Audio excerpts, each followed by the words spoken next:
Uncle తెలంగాణలో రేవంత్ రెడ్డి వచ్చిన కాడ నుంచి పరిపాలన ఎట్లా అనిపిస్తుంది? ఆయన వచ్చి నుంచి మొత్తము అవినీతి చాలా అయిపోయింది. రేవంత్ రెడ్డి పరిపాలన అవినీతి అయిపోయింది. ఎక్కువ శాతం ఉందంటే ప్రజల్లో ఏమి ఇది లేకుండా అయిపోయింది.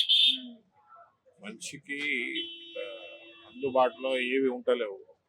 అలా మన డ్యూటీలు దొరకలేవు మనుషులకు. అంటే కేసీఆర్ ఉన్నప్పుడు ఎలా ఉండేది పరిపాలన అనేది? కేసీఆర్ ఉన్నప్పుడు అందరికి చూస్తుండే ఆయన పరిపాలన బాగానే ఉండే. ఏం చేస్తుండేమో కానీ పాలన అయితే మంచిగా చేస్తుండే. అంటే కేసీఆర్ మొన్నటి దాకా అసలు బయటికే రాలేడు ఉన్నట్టుండి ఇప్పుడు ఒకటేసారిగా ప్రెస్ మీట్ పెట్టడం జరిగింది. ఆ ప్రెస్ మీట్ లో 2 ఏళ్ల టైం ఇచ్చినా అది ముగిసిపోయింది. ఇప్పటి నుంచి ఒక లెక్క, రేపటి నుంచి మరో లెక్క ఉంటుంది అని చెప్పి వార్నింగ్లు ఇచ్చిండు. చూస్తేనేమో అసెంబ్లీకి వస్తలేడు. అవును, అవును, అదైతే కరెక్టే. ఎందుకు వస్తలేడో అది అర్థమైతే మరి ప్రజల సమస్యలు మాట్లాడతా అనేటోడే లోపల ఉంటే మరి ఎట్లా తీరుతాయి అంటారు ప్రజల సమస్యలు?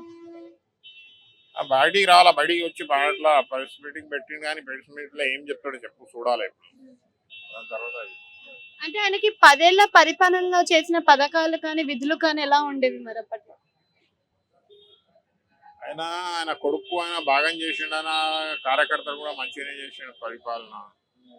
కానీ ఇప్పుడు ప్రెసెంట్ ప్రెస్ మీటింగ్ పెట్టిండు కానీ ప్రెస్ మీటింగ్ లో ఏం చెప్తాడో చెప్పొచ్చు. మరి రేవంత్ రెడ్డి విధానంలో చూసుకుంటే మరి ఆయన ఇచ్చిన పథకాలు కానీ ఆయన చేస్తున్న కార్యక్రమాలు కానీ మరి వెసులుబాటులోనే ఉన్నాయంటారా? చేస్తుండు, కొద్దిగా చేస్తుండు, ఇసి పెట్టేస్తుండు. ఆయన కూడా మొత్తం చేస్తలేడు. అంతే.